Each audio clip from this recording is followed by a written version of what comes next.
have honestly never seen a company fumble the bag so hard like the WNBA fumbled Caitlin Clark. It sucks that so much of it was riddled with so much drama and so much negativity. That's not just an opinion.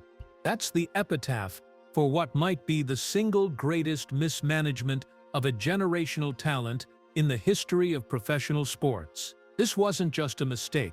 It wasn't a simple error in judgment. This was a colossal, league-defining blunder, a complete and total fumble of a golden goose. And now, the bill is coming due. They thought they could build an empire on Caitlin Clark's back and pay her in pennies. They were wrong. And today I'm going to show you the story they don't want you to know. This is the story of how Caitlin Clark is getting her ultimate revenge on the Women's National Basketball Association, not by scoring points on the court, but by exposing their incompetence in the one place that truly hurts them, the boardroom. This is happening right now, as the Sharks are circling, rival leagues smelling blood in the water, all because the WNBA made a fatal error. They disrespected the one person who could save them. Stick with me, because we're about to pull back the curtain on the entire charade. It all started as a fairy tale, didn't it? The script was written perfectly. The most electrifying college player in a generation, a phenom who shattered ratings and captured the nation's attention, was coming to the WNBA. It was supposed to be a coronation.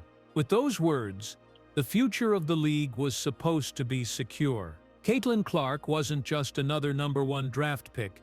She was a cultural movement packed into a 6-foot frame. The evidence was immediate and undeniable. The arenas started selling out. The ticket prices skyrocketed.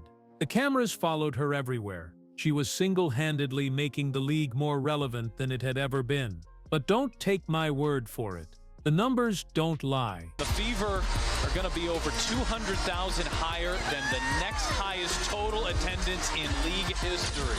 Think about that. Over 200,000 higher than the next highest total attendance in the entire history of the league. That's not an increase.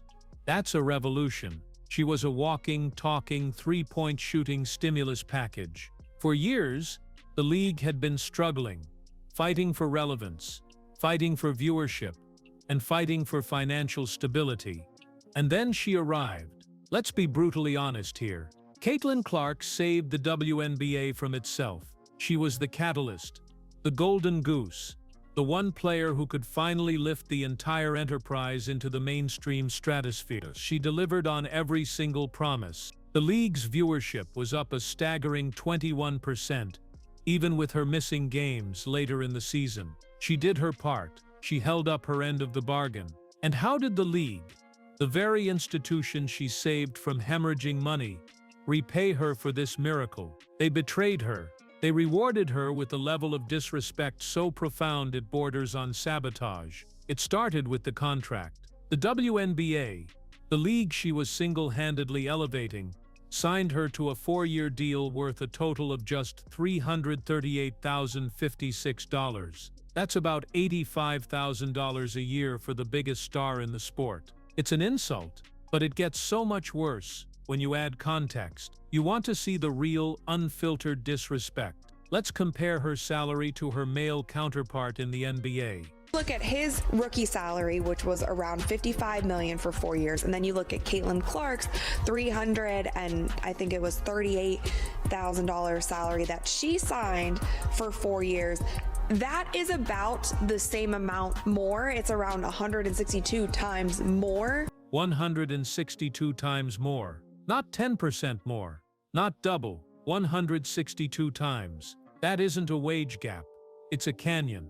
It is the league screaming from the rooftops that they did not value their savior. And this financial insult was just the beginning of the betrayal. It set the tone for everything that was to come. Because when a league shows they don't value a player on paper, it sends a message to everyone else. She's fair game. The disrespect on the balance sheet quickly translated into physical abuse on the court. Almost immediately, a disturbing pattern emerged. Clark became the target of overly aggressive defense, a relentless barrage of cheap shots and flagrant fouls that consistently pushed the boundaries of fair play. We all saw it. The hip checks, the shoves when she was in the air, the off-ball hits designed to intimidate. It was a clear and coordinated effort to physically break down the league's biggest star. And what did the WNBA do about it? Nothing. The referees swallowed their whistles. The league office stayed silent. They were happy to sell her jerseys and tickets, but they were not prepared to protect their investment. The inaction reached a boiling point in what has become an infamous incident. During a game, video evidence and lip readers appeared to capture star player Brittany Griner directing a racial comment at Clark. The backlash was immense. Fans were outraged at the apparent double standard, arguing that any other player would have faced severe consequences for similar actions. The league had video evidence, a chance to draw a line in the sand and protect its biggest asset from all forms of harassment. And what did they do? Nothing. No investigation. No punishment. Just silence. They hung Clark out to dry. They sent a message to the entire league. The rules don't apply when it comes to Caitlin Clark. This systematic failure, this combination of financial disrespect and the refusal to protect her physically and verbally, could only lead to one outcome. It was inevitable, it was tragic, and it was preventable. On September 5, 2025, the announcement came down. Caitlin Clark was officially ruled out for the remainder of the WNBA season with a right groin injury. This wasn't a freak accident. This was the receipt for the WNBA's negligence. It was the culmination of months of abuse that the league condoned through its own silence. They let their golden goose get dismantled, piece by piece, right in front of them. And as she was sidelined, recovering from an injury that was a direct result of their failure, the ultimate revenge began to take shape. Because other people were watching. And unlike the WNBA, they knew exactly what Caitlin Clark was worth. While the WNBA was paying her less than a mid-level accountant, a new 3-on-3 league called Unrivaled came forward with an offer.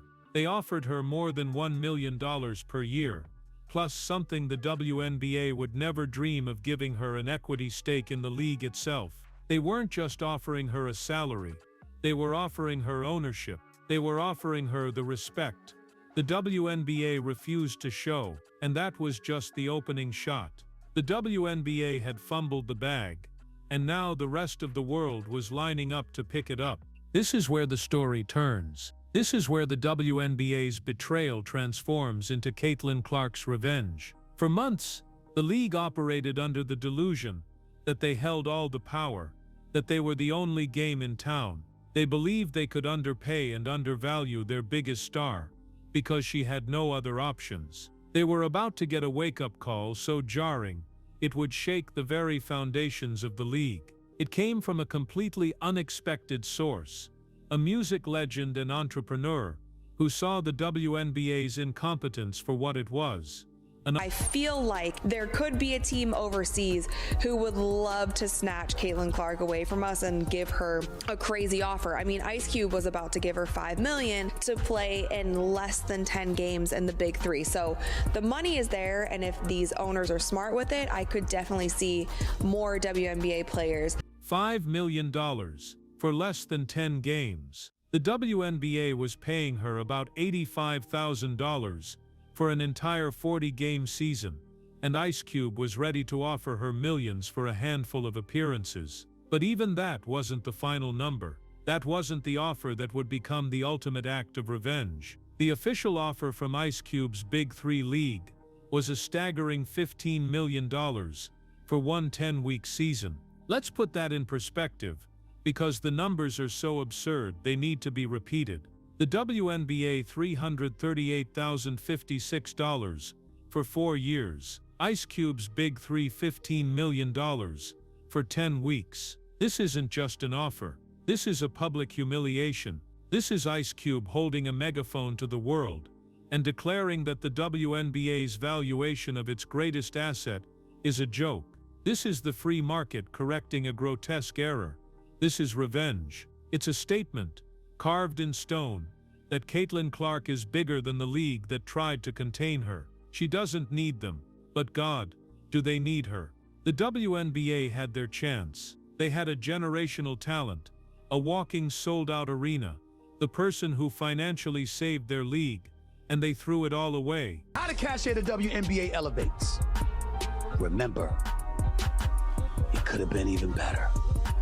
You messed it up. You have every right to be furious. This is the story of a league so blinded by its own arrogance that it couldn't see the goldmine right in front of it. They chose disrespect over investment. They chose negligence over protection. And now, they are paying the price. The $15 million offer isn't just about money. It's about validation. It validates every fan who felt Clark was being mistreated. It validates the reality of her market value. And it serves as the ultimate revenge on a league that simply didn't deserve her. But this is far from over. The WNBA's in full-blown panic mode. They see the headlines. They hear the chatter.